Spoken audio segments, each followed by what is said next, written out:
Subtitle: If investing soared, Sil would have been CEO with Dickens. He's truly missed every promotion. This seems like a revenge act. Dickens despises the top brass and wants them to regret. Those youngsters are getting rich, surely delighting him. What upsets Dickens is that after over 20 years' service, he gets no good post and now takes orders from juniors. Mixed feelings. It's like a needle prick, fortune-making and revenge top his to-do list. 6 minutes before the bomb detonates, Dickens flees hurriedly. Sil and May scramble to escape. Sadly, every street corner is blocked by Dickens' men, a reason Sil craves a do-over. The pair are ready to finish their chapter here, sitting on the ground waiting for the end.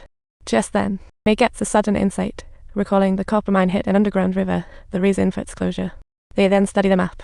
Finding the underground river may offer survival hope. Finally, the map points to a location.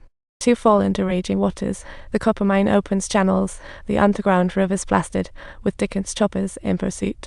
Subtitles: They demand Dickens stop. The angry investor roars, "Is this part of your plan?" Tension soars. Dickens grabs a hammer, desperate for the investor to shut up. To his surprise, he actually stops the car as the helicopter swoops in front of him. On the other side, Sil and May manage to seep into the underground river successfully, while Dickens waits expressionless for the final countdown.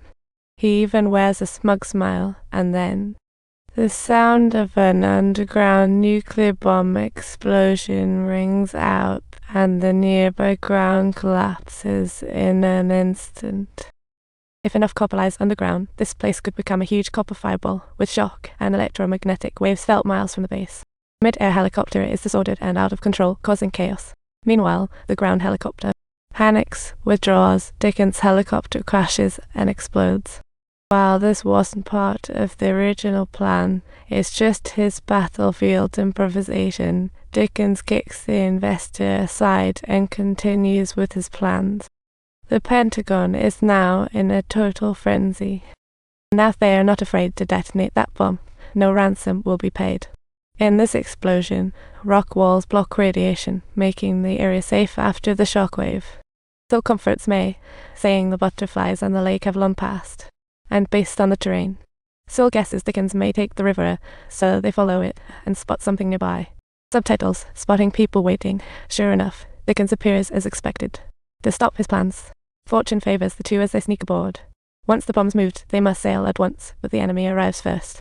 In the crisis moment, Sil hides in the river while May hides in some corner of the ship.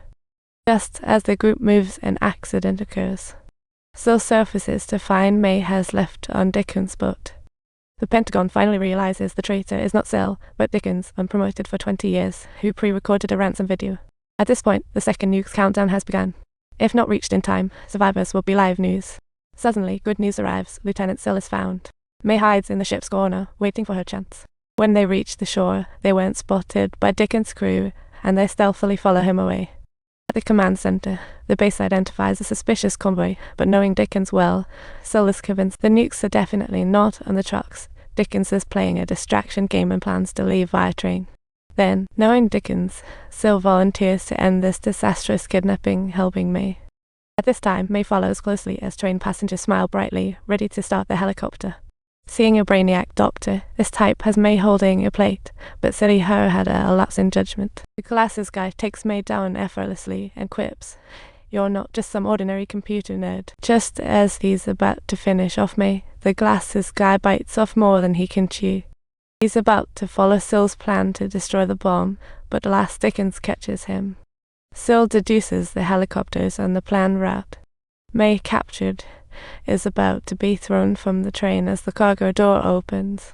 But it's Sil who locks onto everyone on the train and opens fire. Big Brother is furious. His perfect plan has been ruined by his partner. Sil jumps onto the train. Subtitle: Rescue made by the cargo hold. An enemy news but is swiftly killed by the colonel on the plane. Unexpectedly, such a massive operation only deploys one helicopter, and amid the chaos, love blossoms. Now at this point, Dickens accepts all and starts nuke countdown. Play for real. From an aerial view of the helicopter, enemies fall wave after wave. No one dares appear as Sil nears John's escape helicopter. At this point, Sil sabotages the helicopter. As the train nears the tunnel, the colonel aboard fights fiercely with enemies. Unfortunately, the colonel out high takes a hit, and the helicopter becomes uncontrollable, crashing into the tunnel ceiling and exploding. After passing through the tunnel, Sil and the remaining enemies continue to brawl. After the skirmish, the two hide beside the train. Sil deduces the gang failed to fly the helicopter. He spots fuel leaking then. A huge explosion erupts, nearly destroying all foes, leaving only Dickens and two followers, with one bleeding.